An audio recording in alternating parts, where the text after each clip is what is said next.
Hoy tenemos una clase abierta, entonces por ahí hay gente que cada tanto viene y esto es un ciclo que hacemos siempre dentro del gimnasio de fitness financiero, donde hacemos temas de actualidad, inversiones, criptomonedas. Este mes vamos a tener dos clases abiertas, esta y una más en un par de semanas que ya se van a enterar. Al final les cuento un poco más. La idea de hoy es cubrir bastantes temas, así que voy a ir un poco rápido. Ustedes siempre me van a poder hacer preguntas ahí en el chat, cada tanto los voy a ir leyendo y vamos a ir cortando. Pero entonces, como quiero ir, que no nos demoremos, eh, quiero empezar directo. Así que cualquier cosa me escriben en el chat y les voy a compartir la presentación que tenía armada para hoy. ¿Qué es todo esto que estuvo pasando en Estados Unidos, incluso en Europa también, con estas crisis bancarias, de corridas bancarias, ¿no? Bueno, en algunos países de la región, en especial en Argentina, estamos familiarizados con estos eventos y nos pone nerviosos apenas. Entonces, para los que no están al tanto o no saben qué es lo que estuvo pasando, me voy a tomar un segundito nada más para mostrarles que quebraron tres bancos grandes. ¿Sí? En Estados Unidos el banco Silvergate, por ejemplo, hace un mes, 3 semanas, durante los fines de semana fue tremendo, digamos, las conversaciones, el regulador americano saliendo a respaldar un domingo a la tarde y ahí los mercados ya de los futuros se pusieron de color verde. El Silicon Valley Bank, que era un banco muy grande en California, que fondeaba proyectos de startups, le prestaba dinero y muchas startups tenían dinero ahí. eh, y entonces todo el mundo preocupado hasta que, bueno, salió el regulador a decir, quédense tranquilo, no hizo un salvataje al estilo 2008, cuando directamente se compraban el banco o lo nacionalizaban, sino que lo quebraron al banco, pero protegieron el 100% de los depósitos. Entonces, una cosa diferente, pero quizás un poco más sensata. De hecho, creo que están procesados los ejecutivos del banco, fueron con toda ahí a los... Y el banco Signature también, el Silvergate y el Signature, después vamos a hablar en otra clase, más que tiene que ver sobre las criptomonedas. Hoy no va a dar el tiempo para hacer ambas cosas, así que por eso lo separé. Hoy nos vamos a concentrar más en la crisis bancaria, en la bolsa, en los mercados y vamos a dejar casi que muchos de los temas de cripto para hacerlo en la próxima, ¿no? Pero esto está relacionado con una ofensiva regulatoria que se está viendo desde el principio de año, con los tapones de punta, después de la quiebra y todos los quilombos que hubo el año pasado, las estafas, la caída de Terra y de Luna y del stablecoin, que se despegó ese del dólar y bueno, se fue a cero. Qué sé yo, ni hablar de FTX y Alameda, bueno, todo eso ahora el regulador salió con los tapones de punta, y en realidad son burócratas que tienen que hacer un poco de circo, y por otro lado está bien que cuiden pero yo no soy muy inocente, digamos, de las cosas que buscan, así que ya vamos a charlar un poco más de eso. Sepan que estas tres quiebras fueron importantes, por más que no conozcamos mucho los nombres de los bancos. Seguro que sí lo escucharon alguna vez, o sea, esto arrastró, incluso ahora les voy a explicar durante la charla de hoy por qué un banco de, no sé, del prestigio digamos, el track record del Credit Suisse quebró también. O sea, Credit Suisse, si me hubiesen preguntado a mí, ¿y en pedo son esos bancos que vos decís? Son a prueba de balas, digamos, mira, ahí le puse, ¿no? Fundado en el 1856. ¿Está bien? Obviamente que nadie es inocente y si pasó lo que pasó es porque alguna macana hicieron y bueno. Se lo terminó comprando el competidor más grande, UBS, otro banco suizo, y, pero un poco por presión del regulador del Banco Central Suizo, que dijo, bueno, sí, yo voy a salvar a los depositantes, pero vos tenés que morfarte este sapo. y lo obligaron a comprar, así como en su momento el Bank of America fue obligado a comprar Merrill Lynch al borde del colapso en el 2008, todo trasnochado en un fin de semana y así, ¿no? Entonces, estas cosas son preocupantes. Creo que hay que estar atento, o sea, si no te habías enterado de esto, más vale que empiece a prestar atención y que nos hagamos algunas preguntas, ¿no? Entonces, fíjate otra cosa que pasó, una noticia también relacionada con todo esto, para mí, la stablecoin más segura y la que a mí más me gusta de todo, una stablecoin son criptomonedas que tienen un valor 1 a 1 contra el dólar, para los que por ahí no saben, se despegó, perdió la paridad. O sea, se rompió esa convertibilidad. Acá está el grafiquito, esta parte donde se nota acá que fue un fin de semana nada más, que fue justamente ese fin de semana donde uno de estos bancos estaba complicado y todavía no sabíamos si iban a caer, y justamente Circle, que es la emisora o la empresa que fabrica, digamos, que emite estos USDC, este stablecoin, tenía una porción de sus depósitos en ese banco complicado, y eso fue lo que asustó a todo el mundo, hasta que después salió el regulador a decir: quédense tranquilos, todos los depósitos también, ¡tuc! Y recuperó la paridad, ¿sí? Pero bueno, tema stablecoins también lo dejo para el final, y lo vamos a abordar mucho más profundo en la próxima clase, en la próxima charla abierta que hagamos, pero bueno, hay que estar atentos porque fíjate, esta que es muy transparente, siempre está auditada y qué sé yo, no sé si estamos tan tranquilos por algunas razones que le voy a comentar ahora durante la charla, ¿no? Y ni hablar otra de las noticias, esta que ya vieron que no sé, Rusia, China, incluso con Brasil, con Francia, están empezando a hacer transacciones sin usar el dólar, usando el yuan chino, usando sus propias monedas, una canasta de moneda que no incluyen al dólar. O sea, todo esto, la supremacía del dólar como moneda de reserva mundial y con todo lo que está pasando, yo creo que hay que empezar a ajustar nuestra cabeza y nuestra manera de ver, más si vivimos por ahí en países bananeros donde siempre nos hemos refugiado en el dólar. Bueno, creo que es momento de empezar a abrir la mirada, empezar a tomar una perspectiva un poco más amplia y entender cuáles son nuestras opciones. Entonces, todo eso vamos a charlar hoy. Básicamente les quería hacer un repaso de las noticias. Hay miles de cosas que están pasando, elegí unas cuantas así como para enfocar y decir, bueno, si no estabas al tanto, todo esto estuvo pasando. ¿Qué preguntas me estuvieron haciendo y qué preguntas voy a intentar responder durante la charla de hoy? Y si quedan preguntas, al final vamos a hacer un espacio también para que ustedes me pregunten lo que quieran, digamos, ahí en el chat, ¿no? Entonces, por ejemplo, ¿qué hago con mis ahorros en dólares? ¿No? ¿Están seguros? ¿Qué pasa si lo tengo en el colchón o lo tengo en una caja de seguridad y hasta acá venía súper tranquilo fumando bajo el agua? ¿Qué tengo que hacer algo? ¿Sigue siendo una buena estrategia? ¿Qué puede pasar? ¿Sí? Y si tengo algo de ahorros o liquidez en bancos o en cuentas en un banco americano, por ejemplo, ¿en cuál? O en un broker americano. El que tiene cuenta bursátil habitualmente afuera la tiene en un broker americano, salvo que se hace europeo, lo más probable, y incluso los europeos muchos tienen en cuenta en los brokers americanos porque a través de ellos opera en todo el planeta, ¿no? Entonces, es una situación que para ciertas personas, digamos, se están preguntando estas cosas, ¿no? ¿Son seguras las stablecoins? ¿Cuál de todas me conviene más? ¿Qué vemos ahí? Bueno, y en general, ¿qué está pasando? ¿Cómo me protejo? Incluso si le puedo llegar a sacar partido de esta situación, ¿no? Si ustedes saben que siempre en una crisis hay grandes oportunidades porque los riesgos son altos, digamos, ¿no? ¿Será momento de tomar una posición de criptomonedas si es que nunca lo hice? O si tengo algo puedo tomar un poco más. Bueno, todas estas cosas vamos a tratar de charlarlas hoy, y cualquier cosa me preguntan, ¿no? Entonces, una cosa que quiero decirles, que siempre lo digo y lo aclaro, son en especial, digamos, en estas clases que son así abiertas, es que nosotros todo lo que hacemos es para ayudarlos a pensar. Estos no son recomendaciones de inversión.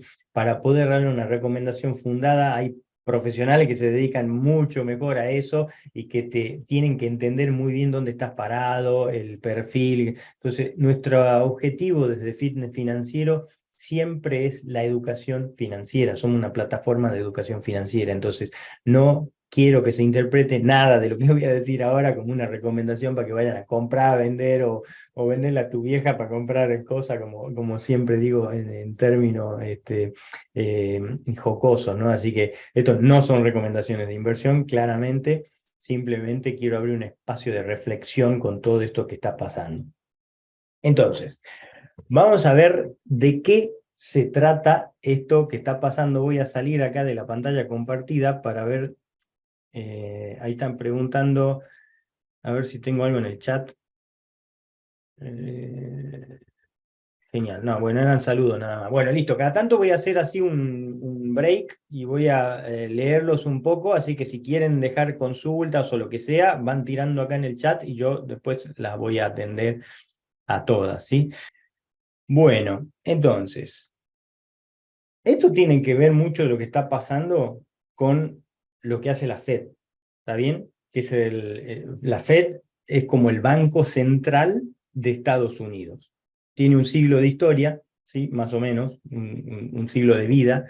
Y acá en los últimos 50 años tuvieron estos 5 muñequitos, son los presidentes de la Fed, digamos, ¿sí? Volcker en la época de que tuvieron mucha inflación, después vino Bernanke que estuvo un montón de tiempo y le tocó entre Bernanke y Greenspan y Bernanke fumarse la crisis subprime del 2008, ¿sí? Vamos a ver que algunos le echan la culpa a Greenspan, este señor acá de anteojitos, ¿sí? Bernanke atajó la papa caliente, ¿sí?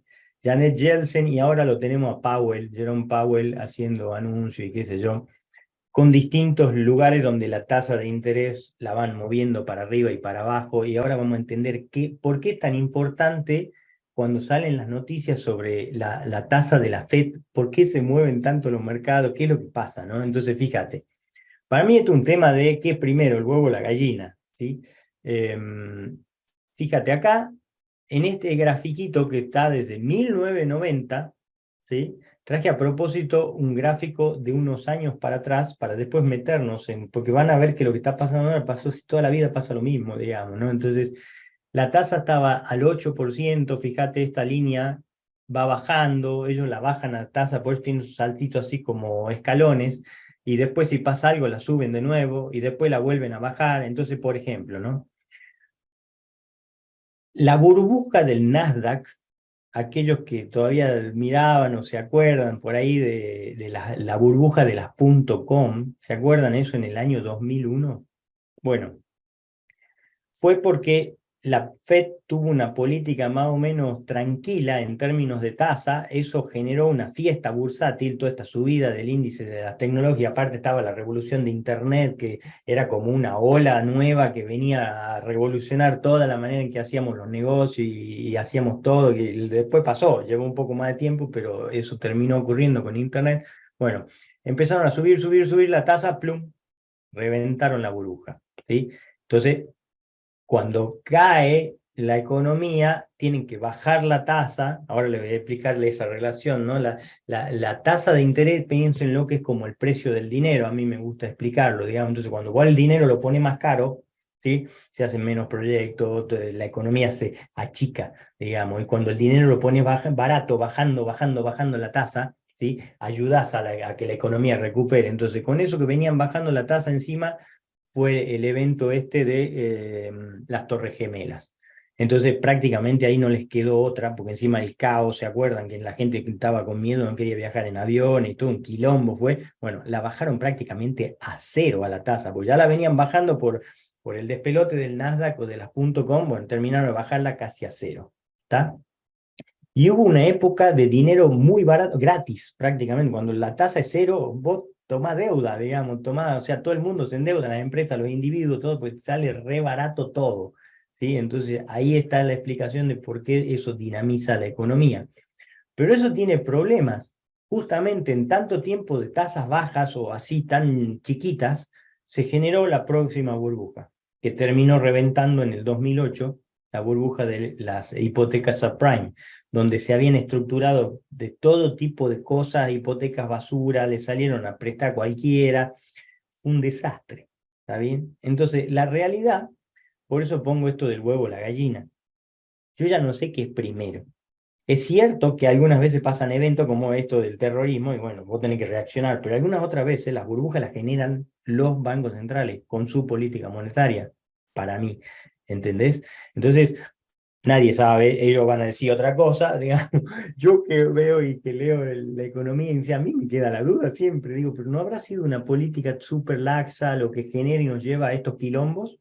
Bueno, entonces, todo eso le conté de la historia para entender lo que está pasando ahora. Para mí, voy a agarrar un pedacito, los últimos 2 años nada más, porque no podemos pasar explicando y haciendo historia económica acá toda la hora, pero vino la pandemia, ¿sí? Evento externo, ¿ok? No vamos a entrar en teoría conspirativa de quién carajo si lo generaron, no importa. O sea, vino la pandemia, chau, todo el planeta cerrado. Entonces, ¿qué pasó? Crisis, ¿sí? Entonces, empezaron, acá los tenía Powell, a la Christine Lagarde, que la presidenta del Banco Central Europeo, al Chinito, bueno, el mundo entero salió a imprimir y a ayudar a bajar tasas, a hacer política monetaria expansiva, que se llama, para tratar de revivir a la economía. ¿Está bien?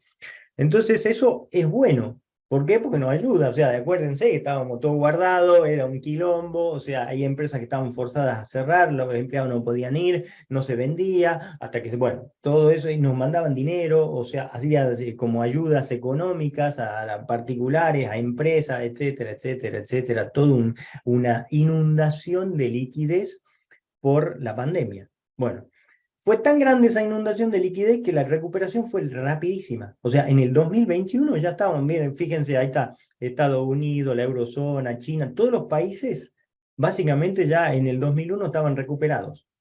Sin embargo, mantuvimos las tasas quizá bajas. Por la duda, no sabíamos si venían otros lockdowns o no, que esto, que el otro, no está claro, que la vacuna, que no tanto vacunado, que no sé qué historia, qué sé yo. Creo que nos relajamos, se genera una burbuja de nuevo, burbuja en precios bursátiles y todo, y qué sé yo. Y vos sabés que cuando emitís mucho, generas inflación, ¿sí? Obviamente que no a los niveles por ahí que vemos en países como Argentina, pero ahora inflación es un tema que está instalado en todo el planeta, ¿sí? De hecho, cuando hay estos niveles de inflación que se están viendo ahora en Estados Unidos, alrededor cercano al 10%, ¿no? O sea, al 8, 9 en algunos casos, están estresadísimos. Son los niveles más altos de inflación que tuvieron los últimos 4 décadas.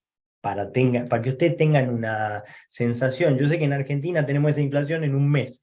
Bueno, no importa, pero no somos el mejor ejemplo para estas cosas. Digamos, justamente somos el caso de estudio, ¿no? De países con ritmos inflacionarios desmadrados y que nadie explica cómo nos volamos por el aire todavía, ¿no? Bueno, entonces, Estados Unidos enfrentando mucha inflación, ¿qué hace la Fed? Endurece su política monetaria. ¿Esto qué significa? Que va a subir tasa de interés. ¿Se acuerdan? Le pongo más caro el dinero. Entonces, cuando lo voy subiendo la tasa es como un freno de mano para la economía. ¿Está bien? ¿Y eso qué hace? De todo. O sea, rompe algunas cosas de la economía. Y es lo que ha pasado. En esta crisis bancaria que se estamos viviendo y que está pasando y que puede seguir, justamente como no está terminado, la culpa la tiene la Fed quizás, o esa política que de repente bajó demasiado y de repente la sube muy rápido, no hay tiempo de acomodarse y hay muchos bancos que quedaron descalzados. ¿Por qué? Porque el negocio del banco es intermediar entre oferta y demanda de dinero, y eso lo hace justamente, toma dinero de nosotros los depositantes, se los presta a otras personas o compra algún activo de bajo riesgo que le rinde una tasa de interés y también tiene el descalce de plazo o descalce de moneda en algunos casos. Bueno, ese es el negocio del banco, la mercadería del banco es el dinero. Y cuando vos le tocas mucho la tasa de interés y se la tocas rápido, el banco tiene una cartera a una determinada tasa y cuando le toca la tasa pasan cosas que algunas la benefician y otras no lo perjudican, ¿no? Y eso es lo que ha estado pasando.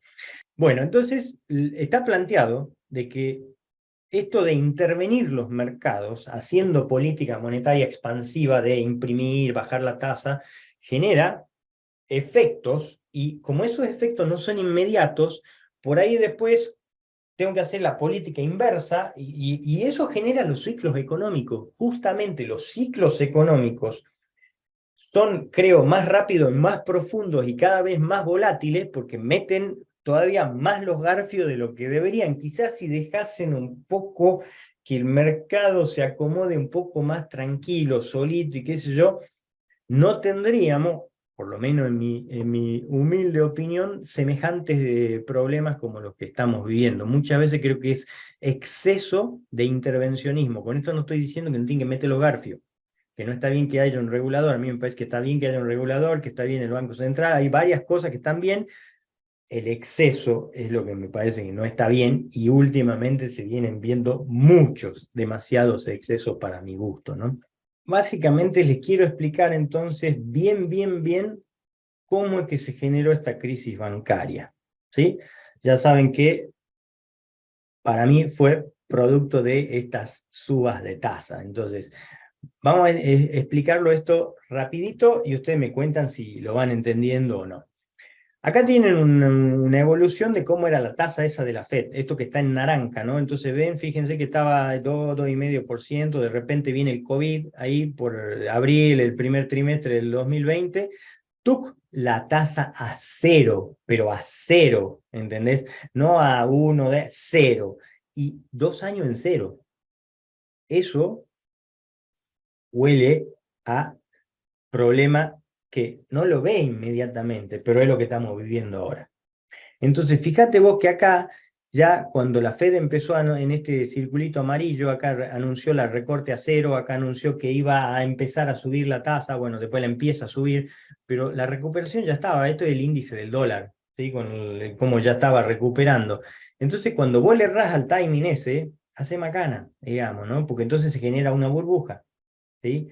Y la realidad es que nunca sabe, es difícil, o sea, estando, porque hasta que llegan los datos, pasa tiempo, no es que tienen en tiempo real los gobernantes y los reguladores, tienen a ver qué está pasando, ya hay que medir todas las estadísticas, compilarlas, poner, no es tan fácil esto, digamos, ¿verdad? No es que son papanata y hacen todo mal a propósito, ¿entendés? No es simple, pero lo que sí sabemos es que cuando los movimientos son bruscos, y es como cuando vos vas en la ruta y de repente no haces un viraje suave, mete un volantazo y el riesgo de volcada es más grande, digamos, ¿no? Entonces hay que evitar los volantazos, y acá están pegando volantazos. Este es el punto, esta sería la analogía, ¿no? Bueno, entonces, fíjate, una cosa buena es que esta crisis bancaria que estamos viviendo ahora, por ahí se han leído noticias que dice, pará, se viene una como la del 2008, de las hipotecas subprime, que fue un caos, que quebraron bancos grandísimos. No es así. O sea, esta crisis es muy diferente. O sea, en el 2008 los bancos le habían salido a prestar a todos, a los ninjas, ¿se acuerdan de eso que decían los no income, no jobs, no assets? O sea, gente a la que vos no le podés prestar, le habían prestado. ¿Por qué? Porque el dinero estaba barato, porque o sea, todo el mundo pedía crédito, y porque Bush en campaña había dicho que quería aumentar la tasa de propietarios, ¿sí? Entonces, de home owners, o sea, dueños de casas en Estados Unidos, y este muchacho lo logró. O sea, 5 puntos. Pasó de 60% de los americanos con casa a 65, ponele. ¿Cómo lo logró? Prestándole a cualquiera. Y lo forzó a los bancos a través de políticas de gobierno, ¿sí? Que después generaron este quilombo también. Entonces, no toda la culpa es de la Fed, digamos, hay por ahí, hay distintas cosas que van pasando. Bueno, eso generó la crisis, y fue una crisis de mala calidad crediticia, porque vos le habías prestado a alguien que después no te iba a poder pagar. En ese momento, que es el circulito este rojo que ves acá, los bancos tenían muy poca cantidad de activos líquidos o bonos del Tesoro americano, que se consideran súper líquidos, y en teoría son los bonos libres de riesgo. Después de esta clase creo que queda claro que ya no, hace rato que no son libres de riesgo, ¿no? Pero bueno, no me quiero adelantar a las conclusiones, ¿sí? Hoy lo que estamos viviendo es una crisis de liquidez, ¿sí? También hay una crisis incipiente en puerta de calidad crediticia para los bancos que han prestado a empresas para comprar oficinas, desarrollar o renovar sus oficinas, y qué sé yo, ustedes visto que después de la pandemia, el home office, esto, yo ahora estoy dando esta charla desde un coworking, por ejemplo, que me vengo ahí 2 o 3 veces por semana y hago estas cosas y tengo como mi oficina, y son todos flexibles, vos de repente me voy de viaje, chao, listo, no pago más, me voy o no uso los créditos, me lo usaré en otro lado. Entonces ha cambiado mucho la dinámica, de repente tenés en las grandes ciudades oficinas que están vacías. Y si esas oficinas fueron financiadas con deuda, alguien lo prestó. ¿Está bien? Entonces, todavía no hemos empezado a ver ese quilombo, ¿sí? Cuando se empiecen a vencer o a tener que reprogramar esas deudas bancarias, ¿sí? Con tasas más altas que encima la que estamos viendo ahora. O sea, acá hay otro problema en puerta, pero este actual que estamos viendo es un estricto problema de liquidez y no de calidad crediticia. Entonces, para poder entender bien qué es lo que pasó, les tengo que explicar cómo funciona nuestro sistema financiero. Y esto después me gustaría, cuando termine, les voy a preguntar a ver quiénes de ustedes sabían que esto funcionaba así y quiénes no, porque es algo que por ahí no lo sabemos. Y está bien, porque nadie te lo explica, digamos, pero cuando lo sabes, entendés un poco mejor todo lo que está pasando y podés darte cuenta de qué grado de riesgo tiene todo esto que nosotros lo damos por súper sólido, a prueba de bala. Bueno, vamos a ver. Fíjate, acá yo tengo una persona que viene, por ejemplo, a un banco, su banco, y deposita 1.000 pesos, dólares, lo que sea, no importa, euros, ¿sí? Y de acuerdo al sistema que tenemos hoy, que se llama un sistema fraccionario de reserva, los bancos tienen lo que se llama el encaje bancario. Esto seguro que lo han escuchado ustedes, ¿no? Entonces el banco, de acuerdo a esa legislación que de cada país y depende, ¿sí? Tiene que reservar o guardarse solo una parte de los depósitos y el resto lo puede prestar. Entonces, aquí en el ejemplo gráfico estoy haciendo que el encaje es un 10%, o sea que si depositan 1.000, el banco se tiene que guardar 100 y puede prestar 900. ¿Está bien? Entonces eso lo presta a otra persona. ¿Sí? Y después María hace su vida y qué sé yo, incluso gana dinero. Acá, para hacerlo simple, voy a hacer como que lo único que hace María es va a su banco y vuelve a depositar esos 900 para ir gastándolo desde ahí. Ese segundo banco, haciendo lo mismo del encaje bancario, se guarda el 10%, 90, y vuelve a prestar 810, hasta que viene Luis, una tercera persona, y hace lo mismo, lo lleva a su otro banco, el banco número 3, deposita esos 810, el banco de Luis reserva 81 y vuelve a prestar 721, y así sigue todo esto. Entonces, lo que genera esto en la economía es lo que se llama el efecto multiplicador del crédito, justamente en la economía, y hace como una magia por la cual esos 1.000 originales de Carlos ahora se han multiplicado. Esto como la multiplicación de los panes, ¿sí? Y ahora es mucho más dinero que el que había originalmente, ¿sí?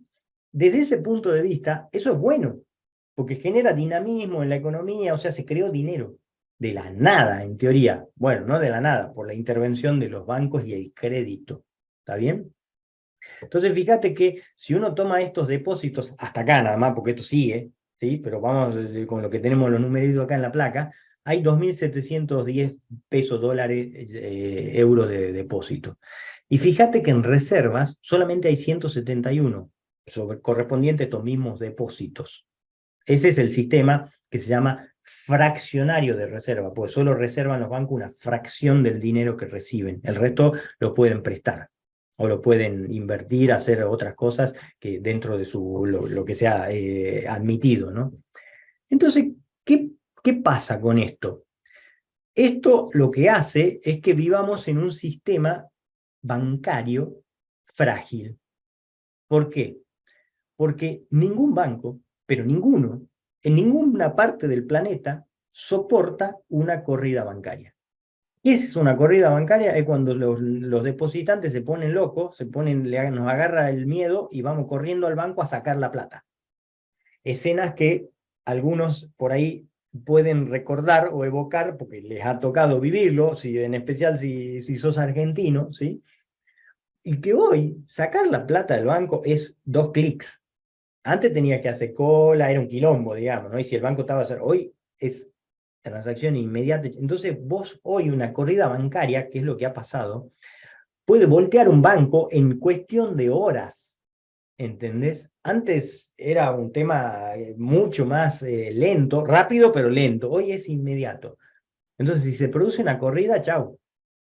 Más vale que salga el regulador o alguien a decir, che, chicos, paren que acá no pasa nada y que dé señales contundentes, que es lo que han hecho coordinadamente el Banco Central Europeo con la Fed, todos salieron, el canadiense, a apoyar al sistema, ¿está bien? Pues si no, esto muere, ¿entendés? Porque todo el sistema financiero está como en esta fragilidad, ¿sí? Ningún banco tiene todo el dinero de los depositantes. Entonces, si todos los depositantes vamos a pedirle la guita, obviamente que si la tengo a plazo fijo un año, no se la puedo ir a pedir porque tengo que esperar. Pero si la tengo en mi caja de ahorro, la puedo ir a sacar y me la tendrían que dar. Bueno, pero si todos vamos al mismo tiempo, no hay plata. Y no es que esto sea un delito o que el banco son unos salvajes los banqueros. Esto es así. Vivimos en un sistema fraccionario de reserva. Cuando los bancos se inventaron o empezaron en su momento, simplemente había un sistema que llamaba 100% de reserva. O sea, siempre tenían todo el dinero. O sea, vos lo guardabas, era en vez de tenerlo en tu casa, lo llevaba a un banco, que en teoría tenía una bóveda, tenía medidas de seguridad, así nacieron los bancos, ¿sí? ¿Qué se empezaron a dar cuenta los banqueros? Que la mayor parte de la gente nunca volvía a pedirle la guita, o volvía y pedía una porción pequeña. Y ahí y ahí apareció el crédito. Che, y si yo en vez de prestar el banco su propia plata, puedo prestar plata de mis depositantes, no toda, un pedacito, y prestar un 10%, un 20%, hoy el encaje es chiquitito, o sea, se presta la mayor parte de los depósitos. Y así funciona el sistema financiero como hoy lo conocemos en todo el planeta, ¿sí? Esto es así. Entonces, es muy difícil aguantar una corrida bancaria, realmente difícil, o sea, imposible, le diría, o sea, cualquier banco va a quebrar. Entonces, a ver, no sé, ¿quiénes de ustedes conocían esto? Digamos, porque esta es parte de la explicación de por qué se dieron esas tres quiebras, por ejemplo. ¿Por qué el Credit Suisse, el cuarto banco este que le mostré, también quebró? Se lo terminó morfando el competidor. Entonces, eh, es por esto, ¿sí? Porque vivimos en un sistema financiero bastante frágil. ¿Está bien? Bueno, entonces, ¿qué más explica esto que estuvo pasando? A ver, ahí me están escribiendo algo, voy a ver. Es la contraposición de lo que se llama la banca Simón. Sí lo conocía porque a mi familia les ocurrió, sí. Bueno, sí, esta es la explicación de por qué en Argentina en su momento hubo un corralito, ¿se acuerdan? Sí, entonces los que somos argentinos, ya nos acordamos bien, no te dejaban sacar la guita, pero en realidad te decían, vos no podés sacarla del banco, de los cajeros, qué sé yo, pero la podés usar. Si vos pagás con tarjeta, si haces un cheque, si mandás una transferencia, tu tarjeta de débito la pasás así en un comercio, tenés todo el dinero disponible, ninguna restricción. Claro, porque sigue el jueguito de un banco al otro banco, al otro banco, al otro banco, no pasa nada. El problema es si vamos a sacarle la plata, porque la plata no está. ¿Entendés? Por eso los corralitos, corralón, cepos, etcétera, digamos, ¿no? Todas estas cosas que vemos, ¿no? Eh, ¿Por qué se generó esta corrida? Isa, ahora te cuento, Isa. O sea, primero necesitaba que entiendan cómo funcionan los bancos y ahora explico exactamente por qué se produce la corrida, ¿sí? Porque el problema es, ya saben que si hay una corrida, murió el banco, ¿sí? Entonces ahora tenemos que entender qué es lo que disparó la corrida, que es lo que está preguntando Isa, ¿sí? Eh, Willy dice, mi amigo Willy, no lo conocía con exactitud, o sea que hoy con que solo los clientes se podrían, de acuerdo, voltean un banco, exactamente. Si vamos y queremos voltear un banco, lo volteamos. O sea, necesitamos todos los clientes ponernos de acuerdo, claro, ¿sí? Cosa que no es tan fácil. Para poder explicarles esto, necesito hacerle una mini teoría de cómo se evalúa cualquier activo, no solo un activo financiero, una empresa, tu negocio, un bono, digamos, ¿sí? Que ahí acuérdense esto, bonos, ¿sí? En finanzas, la manera de ponerle un valor, un precio a las cosas es bastante simple. O sea, un bien o un activo, una empresa, un negocio, lo que sea, todas las acciones que ustedes ven en la bolsa y qué sé yo, se evalúan o se les asigna mayor o mejor precio por su mayor capacidad de generarte intereses, dividendos, flujos de fondos futuros. Entonces, se toman todos esos flujos de fondos futuros, como están ahí en esa línea de tiempo que se espera hoy, y se los trae a todos esos para ponerlos a valor presente, que se llama. Y eso se hace con un cálculo financiero que se llama el descuento de los flujos de fondos. Ese descuento es simplemente tomar todos esos dólares o pesos o euros del futuro y ponerlos en una moneda equivalente a la del presente. Y ese viaje en el tiempo se realiza con una tasa de descuento que se llama, que no es otra cosa que la tasa de interés. ¿Sí? Piénsenlo así. Y ahí es donde empieza a tener mucha relevancia la tasa de la Fed que hablábamos hace un rato. Y lo que dice la Fed. Porque entonces si la Fed dice que es la tasa de referencia de donde salen todas las otras tasas del planeta, porque esto funciona así. Entonces, si la Fed dice, voy a subir la tasa, ¿se acuerdan que es lo que estuvo pasando en el último año? No pararon de subir la tasa, la llevaron de 0 a 5, que 5 parece una tasa pequeña, pero en un año es muchísimo. Es difícil de digerir la velocidad del cambio. De 0 a 5 en un año, que es lo que pasó, es traumático.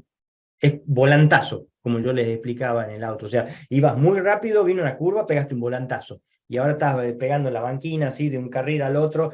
Todavía no venía, decir que no venía un camión del otro lado, más o menos, no volcamos, pero están ahí, está trastablillando el piloto. Esa es la situación actual. No está terminado este despelote, por eso estamos charlando de esto y probablemente vamos a tener que seguir charlando. Bueno, la tasa está en el denominador de esta fórmula. Entonces una suba de tasa te hace más grande el denominador. ¿Qué le pasa a los precios? Que el resultado cae. Digamos, ante los mismos numeradores que son los flujos de fondos esperados, si vos agrandás el denominador, el resultado se hace más chico. Entonces, cada vez que la Fed dice la tasa va para arriba, los precios de todas las cosas en la economía caen. Cada vez que la Fed hace política monetaria expansiva, como cuando vino el COVID y qué sé yo, y bajaba la tasa, se hace más chico el denominador, el precio sube, los resultados, ¿entendés? Y ahí vemos una explicación matemática de por qué la tasa de la Fed es importante. ¿Está? Entonces, relacionando con lo que estábamos explicando antes. Ahora, ¿qué tiene que ver esto con los bancos? Bueno, los bancos algunas veces prestan el dinero, pero muchas veces tienen la liquidez y no hay un cliente adecuado que me guste para prestarle. Entonces, para no tenerla guardada en la bóveda, ¿qué hago? Me voy al activo más seguro de todo, en teoría, ¿sí? Que son los bonos del Tesoro americano. El planeta entero, todos los bancos del planeta tienen bonos del Tesoro americano. ¿Está bien? Esos bonos del Tesoro americano no escapan a esta fórmula de evaluación. Es decir, que si la tasa sube, ¿sí? El bono cae de precio. Y eso es lo que explica esta corrida que estuvimos viviendo. ¿Por qué? Fíjate, acá tenés el bono a un mes, a 3 meses, a 6 meses, a un año. Cada barrita son distintos plazos de estos bonos que yo les contaba recién, ¿no? Las barras rojas eran cómo estaban esos precios o las tasas de esos bonos, implícitamente también el precio, pero las tasas de esos bonos hace un año y cómo estaban un año después. Entonces, fíjate que los bonos cortitos a 6 meses y a un año, pensá que si el banco se había guardado una liquidez corta, ¿sí? A 6 meses, por decir esta barrita, y estaba al 0,19, ese bono que el banco ya compró, y hoy está al 5%, el valor de ese bono que el banco tenía en cartera se destrozó. ¿Por qué? Porque la tasa subió muchísimo, los flujos de fondos de intereses que va a pagar ese bono es como un plazo fijo, es la misma guita, no cambió, ¿sí? Pero hoy el mercado no compraría ni en pedo ese bono al precio que lo pagaba hace un año. ¿Por qué? Porque se puede comprar otro bono nuevito, recién emitido, que paga un 5% en vez de un 0,19. ¿Entendés también? Entonces, esto hace que muchos de los activos que tenían los bancos, porque el pasivo del banco somos nosotros, son los depósitos. O sea, nosotros le prestamos dinero al banco cada vez que vamos a dejarle nuestra guita. ¿Está bien? Eso se entiende, ¿no? O sea, yo o si le hago un plazo fijo o le dejo el sueldo y no me lo gasto o tengo ahorro ahí dentro del banco, todo eso es mi derecho de sacar ese dinero, pues es un crédito para mí, pero para el banco un pasivo. ¿Y qué hay en el activo del banco? ¿Sí? Pensándolo en términos contables, préstamos que el banco hizo, o estos bonos, o algún activo financiero de esta naturaleza, como lo que yo les dije. Ahora, cuando la tasa sube vertiginosamente y rápido, esos activos del banco pierden valor. Mientras el banco no los venda, no pasa nada, porque es como que el valor de mi plazo fijo cayó y a mí qué carajo me importa si dentro, yo no lo voy a tocar, no lo vendo al plazo fijo, yo espero a que venza y si no hay un problema del otro lado, cuando llega el vencimiento a mí me van a dar el capital más los intereses. Y esa es la situación, por eso en la contabilidad de los bancos no tienen que ponerlos a valor de mercado, ¿está bien? Pero tienen que informar en una nota a los estados contables que si tuviesen que salir a vender todos esos activos, qué tamaño serían las pérdidas que tendrían que realizar, ¿sí? Y eso fue lo que disparó la corrida. ¿Por qué? Porque eran gigantes. En algunos bancos dejaban el patrimonio neto negativo, o sea, el banco quebraba. Y entonces, ¿qué hicieron algunos de los que están mirando todo? Y ahora les voy a explicar cómo podemos saber esto para mi banco en particular, si vos tenés cuenta por ahí en un banco afuera. Vos te asustás y vos decís, che, pero si este banco tiene pérdidas por, y eran números gigantes, ¿no? 40 billions, 20 billions y así, números muy grandotes de bancos grandes, pero grandes al fin. Yo prefiero sacar la guita y ahí está el problema. Ahí viene la corrida. Entonces, si el depositante se pone nervioso, uno saca la plata, dos, tres, cuatro, ¿sí? Y todos empezamos a sacar la plata, el banco no tiene la plata. Entonces tiene que agarrar esos activos, venderlos con pérdida, porque hoy están, si los compré a 100 hoy están en 80, ¿sí? Para empezar a atender los depósitos. Y llega un momento que dejo de vender y digo, chicos, no puedo honrar los depósitos, no tengo, no hay, ya no había guita por el sistema fraccionario de reserva. Y menos todavía si encima los tengo que vender a pérdida. Entonces el problema es forzarlo al banco a salir a vender a pérdida, que es lo que estuvo pasando. Entonces, se entiende cuál es el quilombo. Y ahí les relacioné un poco todo lo que venía diciéndose. No es muy difícil de entender. Si alguien no lo entiende, yo me pregunta y lo vemos de nuevo, porque en realidad lo que está pasando es bastante simple, matemáticamente hablando. Es muy complejo institucionalmente hablando, las implicancias del sistema financiero, todo, o sea, qué puede pasar, es complejo, digamos, ¿no? Pero en la matemática 2 más 2 es 4, digamos, ¿no? Eh, a ver, voy a parar acá y voy a leerlos un poco en el chat. Y Humberto explicaba que la Fed es sí, la Reserva Federal, que es como el Banco Central de Estados Unidos. ¿Sí? Eso es la Fed. Gracias ahí, Humberto. Ahí están preguntando si esto va a quedar grabado. Sí, luego vamos a mandar grabación por ahí si alguien se tiene que ir o no llegó a tiempo y se perdió la primera parte también, o se lo quieren mandar a alguien más, esto queda grabado.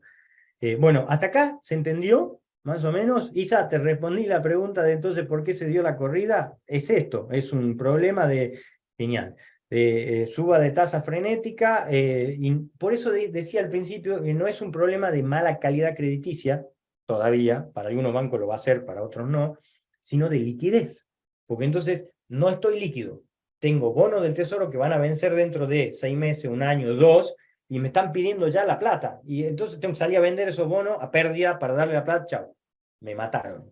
¿Entendés? Entonces el problema es de liquidez. Pero si no le pedimos la plata a los bancos son tan sólidos. Pues lo único que tienen que esperar es cobrar esos bonos y después me la van a pagar, ya está. El problema es la corrida. O sea, si nos ponemos nerviosos, nosotros generamos el quilombo. ¿Entendés? Estoy haciéndola muy fácil y muy simple para que se entienda. Después en el medio hay algunos garfios, algunos bancos que toman más riesgo del adecuado, mil cosas, por eso son una industria muy regulada, ¿no? Y por eso el regulador ahora le tiró la oreja y dijo, ¿sabes qué? No te voy a salvar como te salvé en el 2008, vas a quebrar. Solo me voy a encargar de salvar a los depositantes. Y los tienen imputados a los directores, gerentes del banco, chao. Y los accionistas del banco, cero. Listo, hasta luego, ¿entendés? Entonces, dentro de todo, una postura más sensata que los salvatajes que se hicieron en el 2008. Bueno, esto de la culpa de la Fed, ¿no? Esto, o sea, lo que les decía un poco al principio, la Fed está ahí y haga lo que haga, rompe algo, ¿entendés? O sea, va a romper la economía. Entonces, si subió la tasa y eso hace que los precios caigan, en general, de los bonos en particular, los balances de esos bancos, lo que decían recién en el chat, muestran esas pérdidas no realizadas, porque no son pérdidas hasta que los fuerzan a vender. Y eso mismo dispara la corrida, ¿sí? Y entonces, chau, se realiza la pérdida y hasta luego y quebró el banco, ¿está? Entonces, ¿cómo será que ahora salieron los bancos centrales a decir, muchachos, quédense tranquilos, ¿sí? Vamos a abrir una ventanilla de préstamo para ponerlo sólido a todo el sistema financiero. Entonces, si los bancos tienen que salir a vender para atender los retiros, no vendan, me vienen a pedir prestado a mí, ¿sí? Yo les doy el dinero, con ese dinero le atienden la salida de depósitos, ¿sí? Y todos contentos. Y entonces yo les presto contra esos mismos bonos que ustedes tienen. Total, mientras esperemos, cuando venzan esos bonos, ustedes me devuelven el préstamo y todos felices. ¿Está bien? Y esa fue la salida, por eso es que de repente se pusieron verde la bolsa americana, todo qué sé yo, hasta que después el Credit Suisse el día martes siguiente, ese fin de semana, quebró otro quilombo de nuevo, salió el Banco Europeo a hacer algo parecido, y ahí está más o menos el planeta tratando de coordinarse a ver qué pasa. ¿Está bien? Entonces, vamos a lo concreto. Si alguno de ustedes tiene cuenta en un banco americano o en un broker americano, es hora de entrar, ¿sí? Y fijarse cómo está la cotización de ese banco. Por ejemplo, anótense este XLF, es un ETF o es un ticker de el sistema financiero. Ahí está dentro hay un montón de bancos. Entonces, fíjate que en el último tiempo, en lo que va de este año, ese es la línea celeste más gordita que se ve acá, ha caído en promedio un 5,8%. Y fíjense que por arriba hay algunos bancos, incluso uno que, el Citi, que es este, el naranjita, no cayó, está 3,67% arriba. Este otro cayó solamente un 0,18 y así. Acá les puse varios bancos, Charles Schwab, el Bank of America, Wells Fargo. Bueno, tienen un montón, así podríamos jugar con todo, digamos, ¿está? Entonces fíjense el suyo y si después no saben pueden buscar cuál es el ticker de su banco, ¿sí? Pero fíjate Charles Schwab es un broker. Además, si tenés cuenta en Ameritrade, tenés cuenta en Charles Schwab, porque Charles Schwab compró entero Ameritrade hace unos años, digamos, ¿no? Entonces, yo ahí no estaría tan tranquilo, ¿sí? Si tenés cuenta en Bank of America, yo tengo, por ejemplo, ¿sí? Cayó más que el doble que cayó, entonces hay que estar mirando, ojo, hay que mirar, ¿sí? ¿Qué está pasando? Porque entonces acá te enterás rápido qué es lo que está pasando. Fíjense, el volumen operado en los últimos tiempos ha subido muchísimo de lo que venían siendo estas barritas, vieron que son barritas más petizas las que venían y de repente se duplican o se triplican cuando aparecen y ahora ya se está de nuevo volviendo a estabilizar. Entonces, esta es una buena manera de alerta inmediata. Y si vos podés tener cuenta en más de un banco, otra cosa que les voy a recomendar, después les repaso al final y les pongo todas las recomendaciones juntas, ¿no? Pero fíjate que los bancos americanos, e incluso los europeos también, tienen un seguro, ¿sí? Para depósitos. Todos los bancos centrales tienen algo parecido. En Estados Unidos es por cada cuenta que vos tenés, si tu banco está, digamos, dentro del sistema regulado y qué sé yo, tenés asegurado hasta $250.000. En los bancos europeos hasta 100.000 euros. ¿Está bien? Entonces, o sea, vos preocupate si tenés más de $250.000 en la cuenta, ¿me entendés? Pero incluso si se funde el banco, no, te tenés que hacer unos trámites, esperar el tiempo, presentar los papeles, las declaraciones juradas, todo eso, y te van a devolver la guita. ¿Está bien? Pero si no tengo en un banco de eso, o no sé si tiene el seguro, bueno, averiguar, ¿entendés? O sea, ahí tenés una cosa concreta que podés ir y seguirlo de cerca. Abrite cuenta en otro banco, qué sé yo, fíjate en alguno de esos eh, tradicionales, pero fíjate el Credit Suisse, que vos decís, si me hubiese preguntado antes de mirar una cotización del Credit Suisse, yo digo, no, Credit Suisse a prueba de bala, sí, hasta que deja de serlo, ¿entendés? Entonces, ojo, ojo al piojo, hay que estar muy atento con todo lo que está pasando. Les voy a dar un dato más que creo que es muy importante y ya no tiene que ver con la crisis bancaria, sino tiene que ver con una perspectiva mucho más amplia, de largo plazo, muy largo plazo, y que es muy relevante también entender, porque esto yo lo vengo viendo hace décadas, ¿sí? Lo que pasa es que cada vez es más evidente, o más fuerte, o más, ya empiezo a preguntarme si, che, ¿y esto otro síntoma más? Es como cuando una enfermedad crónica empieza a tener síntomas de distintos y el enfermo va a terapia intensiva y no sé si sale, digamos, ¿no? Entonces, bueno, ¿qué está pasando? Hay un señor que se llama Rey Dalio, ¿sí? Que lo tienen acá en la foto, que es todo lo que hace Rey Dalio es recomendable. Hace poco, ¿sí? Hace un año más o menos, sacó un libro nuevo, ¿sí? En el cual él estudió historia económica, pero los últimos 5 siglos de historia, chicos, ¿sí? Y detectó ciertos indicadores por los cuales los imperios, ¿sí? Pasan de fases así de ascenso hasta que llegan a su máximo esplendor y luego indefectiblemente declinan. Y esto es lo que ha pasado, fíjense, el imperio holandés, digamos, ¿no? Y después cayó, algunos decían, Holanda, sí, claro, porque ni siquiera lo tienen en el radar, digamos, ¿no? El imperio británico, ¿sí? El imperio británico, o sea, hay miles de cosas de todo el planeta que nacieron de ahí, ¿sí? Y hoy, ¿qué? Gran Bretaña, un paisito más dentro de todo, ¿sí? El contexto internacional, ¿sí? El imperio americano, fíjense que ya viene, de acuerdo a estos indicadores, el Rey Dalio viene para abajo. Y los chinos, ¿sí? Fíjense, el último pedacito del gráfico, desde el 1900 al 2000, o sea, ojo que tenemos un siglo de historia acá, ¿eh? Acá hay 5 siglos en el gráfico, vamos a al último pedacito, claramente Estados Unidos va para arriba y empieza a bajar, y China está subiendo, pero a una velocidad exponencial. Entonces, esto es lo que está pasando, ¿sí? Hay un cambio en el orden mundial. O sea, las cosas como las conocíamos y nosotros decíamos el dólar y qué sé yo, bueno, empecemos a darnos cuenta, está bien, esto no es dentro de 3 meses, ni 2 meses, ni 2 días, o sea, puede llevar una década más, 2 décadas más, digamos, pero empecemos a pensar distinto. No demos por sentado esas cosas, ¿sí? Porque estamos en un ciclo, en un cambio de ciclo, en un cambio del orden mundial, digamos. Hay otros países que están creciendo muy fuerte y Estados Unidos no para de hacer cagadas que son naturales, y Rey Dalio te las explica súper fácil y súper lindo. ¿Por qué? Mira, te voy a mostrar esta otra placa donde él sistematizó e identificó estos 18 indicadores que ve ahí en el dibujito ese.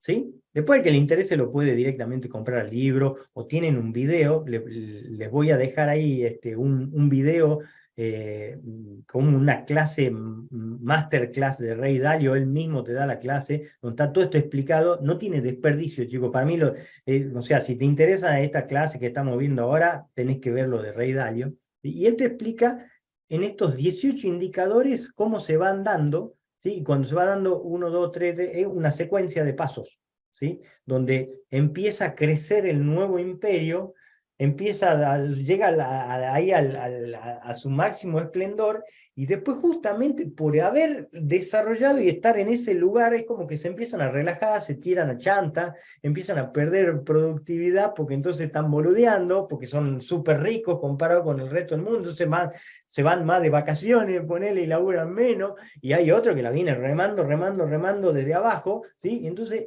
se produce naturalmente un declive, y ahí ya hay otro que está subiendo, que viene remando, ¿sí? Entonces, ¿dónde estamos hoy? De acuerdo al Rey Dalio, estamos, de acuerdo a estos dos indicadores, Estados Unidos está acá entre el 11 y el 12, ¿no? Perdiendo competitividad a nivel mundial, con mucha inequalidad o brecha de riqueza entre los más pobres y los más ricos, ¿sí? Ese es otro de los indicadores que producen acá la caída y el ascenso y caída de los imperios. Y desde otro punto de vista que es más aplicable con lo que estamos viendo hoy, grandes deudas y gran impresión monetaria. Porque claro, cuando vos sos el imperio, todo el mundo usa tu moneda. Entonces vos abusás de ese poder, que es lo que vino haciendo Estados Unidos, ¿sí? Y piensen que en finanzas los bonos del Tesoro americano, eso que yo les mostraba recién y yo les explicaba recién, son los que se llaman los bonos libres de riesgo. Un carajo libre de riesgo. ¿Qué va a ser libre de riesgo? Eso están quebrando los bancos, es un quilombo, ¿me entendés? Olvídense. O sea, está mal. No podemos seguir llamando a estos bonos libres de riesgo, porque no son más libres de riesgo. ¿Tá? Dejaron de ser libres de riesgo, ahora tienen riesgo. Bueno, entonces, esto es súper importante para entender todo lo que está pasando y se lo cierro con este gráfico de la dinámica de la deuda de Estados Unidos. Entonces, fíjate que acá hay como 3 periodos muy claros. Hasta 1970, esta deuda, digamos, acá está Nixon, que es la mitad más o menos del gráfico, estaba chata. Tuvo una dinámica X. Ahí el dólar estaba respaldado por oro. Nixon para adelante, ¿sí? Los últimos 50 años, no hay respaldo. El dólar no está más respaldado por oro. De hecho, ninguna moneda está respaldada por nada. Porque algunas están respaldadas en el dólar está respaldado en nada. ¿Entendés? O sea, estamos viviendo en un mundo de monedas sin respaldo. ¿Sí? Desde ese momento hasta el 2000, ¿sí? Cuando nos despegamos del patrón oro, de repente esta curva sube, acelera su tasa de crecimiento. ¿Sí? Y ahí en el 2000, cuando yo les contaba de la crisis del Nasdaq, de la .com, de la política esa laxa de la Fed, que hizo una burbuja, que después subió la tasa, reventó la burbuja, y tiene que salir a hacer salvataje, tirarle guita a la economía y qué sé yo, bueno, produjo otro cambio de dinámica, ¿sí? Desde el 2001 a esta fecha es cada vez más fuerte y más rápido el crecimiento de la deuda de Estados Unidos. ¿Está bien? Este gráfico era más o menos hasta la época del COVID, 28 trillones de dólares de deuda. Al día de hoy, ese número ya no es 28 trillones, es 3 trillones más. Estamos en 31, casi 4. 31 trillones y medio. Esa es la deuda actual de Estados Unidos. O sea, en lo que va estos últimos 2 años, esto pum, volvió a saltar más rápido todavía. Imagínate, en 2 años hizo 3 trillones y en un siglo había hecho 6.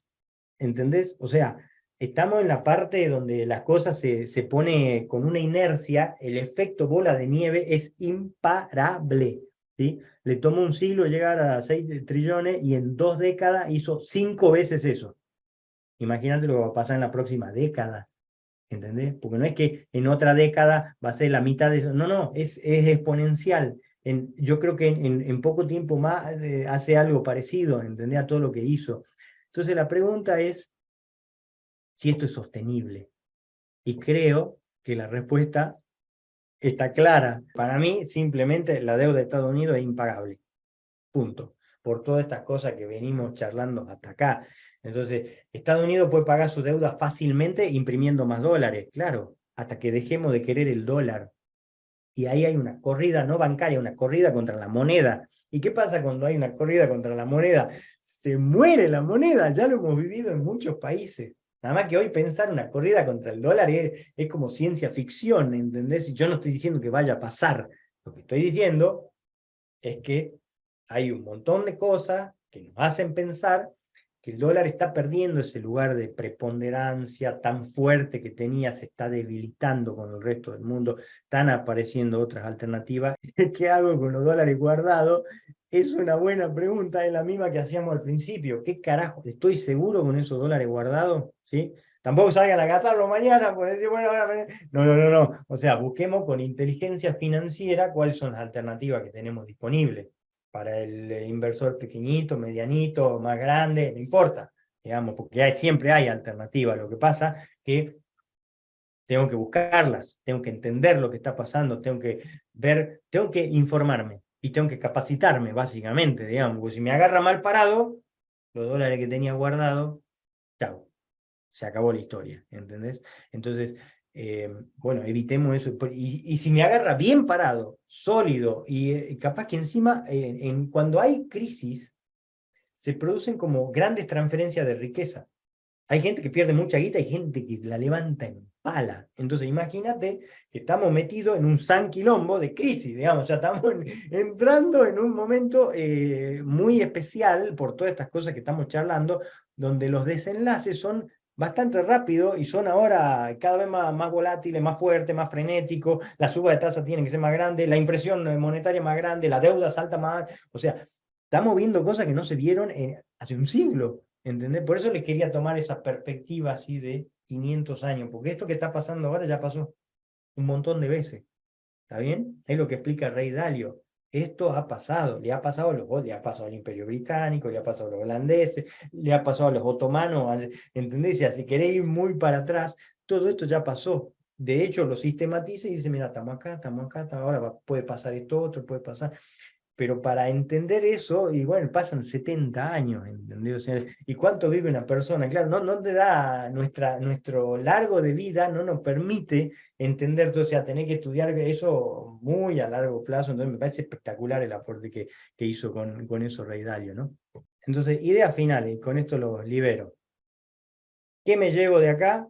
Las principales. Lo que venía funcionando en el pasado creo que dejó de funcionar, o por lo menos no funciona tan bien como antes. Alertas, esa es la primera idea que les dejo, ¿está bien? Entonces, estar en cash o guardar dólares, quizá hay alternativas mejores. Comprate un Treasury Bill, rinde 5% y estás igual tomando el riesgo americano. O sea, si decidiste tomar el riesgo americano, porque como yo todavía sigo creyendo que Estados Unidos es la mejor reserva de valor que existe para el grueso de la cartera, bueno, ya me compro un Treasury Bill. ¿Mm? Ojo con las stablecoins, podrían ser blanco de los reguladores, ¿sí? Yo no tendría tanta guita en stablecoins, solo lo necesario, ¿m? Y es momento claramente tener un plan B y si un plan B, C, o sea, dar pasos que por ahí hasta aquí no te animaste a dar, ¿no? Entonces, cuanto más cuentas te... Hoy alguien me preguntaba el otro día, che, y cierro esta cuenta, que no cierres nada. Por ahí te lleva más tiempo, es difícil abrir una cuenta, no cierres nada, es el momento de abrir más cuentas, tener opciones, ¿sí? Tener más de una cuenta, tengo varias, ¿entendés? Y revisar que tenga el seguro este del FDIC, ¿sí? Que te da $250.000 de cobertura, o si sos europeo, digamos, 100.000 euros. ¿Ah? Bitcoin. ¿Sí? De nuevo, como el oro, tampoco estoy diciendo va a vender la casa para ponerla en Bitcoin, no es eso, pero tengamos los vasos comunicantes abiertos, la wallet fría, hacer self-custody, que cuando comprar los Bitcoin, lo sacás del exchange, te lo guardas vos, ¿sí? Entonces, si después lo prohíben, que me vengan a buscar, yo lo tengo en una wallet, ¿entendés? O lo tengo memorizado en una frase, olvídate, una porción pequeña. Esto es muy nuevo y le están pegando y lo van a seguir atacando, ¿entendés? Entonces, y de las criptomonedas, si sos principiante, solo el Bitcoin. Ni se te ocurra ir a joder con las otras porque están peor paradas para mí regulatoriamente hablando. Acaban de salir a decir que si no el Bitcoin, el dueño del circo, ¿no? El regulador está diciendo que el Bitcoin es la única que no es un security. Yo creo que no es tan así, pero ya tomó postura, claro. No es un security, pero agarró el otro regulador, el que regula los commodities, y le acaban de clavar un juicio a Binance y al dueño, al chinito de Binance, ¿sí? Porque es un commodity, como el oro digital. Entonces, le están pegando por todos lados. Hay una cosa orquestada. De eso vamos a charlar en 2 semanas. Así que lo dejo planteado y seguramente si estuviste en esta charla te va a llegar la invitación y si no, bueno, si estás suscrito al newsletter siempre te llegan estas cosas por mail, digamos, ¿no? Y como les decía, la bolsa puede darte opciones y alternativas interesantes si es que todavía no tenía una cuenta bursátil. El oro está empezando a salir de su letargo, ¿sí? Pero para mí es como una cosa chiquitita, tenerla ahí, tenerla a mano, saber que existe. No se ha comportado como yo hubiese esperado que se comporte hasta el momento, entonces tampoco es que pongo la mano en el fuego por el oro. Quizás el oro digital lo empieza a reemplazar, que es el Bitcoin, qué sé yo, nadie sabe. Esto la realidad es que, y está muy manipulado, es un mercado muy manipulado el del oro, los bancos centrales, ¿sí? Y entonces apuntar a largo plazo, comprar índices diversificados como el S&P 500, las empresas de large cap, que se llaman las grandotas, ¿sí? Las empresas de valor. Evitemos los rates, estos que tienen commercial properties, por lo que dijimos de la vacancia, oficinas vacías, después la pandemia cambió un poco. Evitar bancos, las tecnológicas por ahí, por eso decía el Nasdaq ya no me gusta tanto.